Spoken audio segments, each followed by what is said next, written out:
Assalamualaikum warahmatullahi wabarakatuh. Okay, for some people, what I'm about to share may be a small achievement, but for me, it was like a wow achievement because previously I did not understand what I recite in the Quran, but now, Alhamdulillah, I'm started to able to comprehend the words of Allah, those ayah that I'm reciting. So, for example, like Bismillahirrahmanirrahim. Bismillah, in the name of Allah, Ar-Rahman, the most gracious, Ar-Rahim, the most merciful.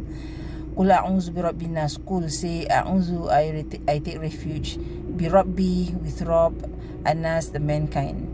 Malikin nas, Malik, the king, Anas, the mankind. Ilahin nas, Ilahi, God, Anas, mankind.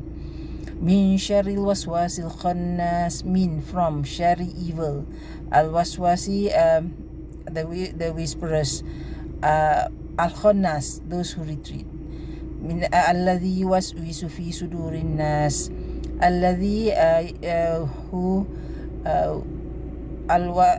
yuwaswisu, he whispers, fi, into sudur, the chest, an-nasi, mankind. Minal jinnati wan nas, min, from, al jinnah, jin, wan nas, and mankind. Alhamdulillah. Thank you, Quran.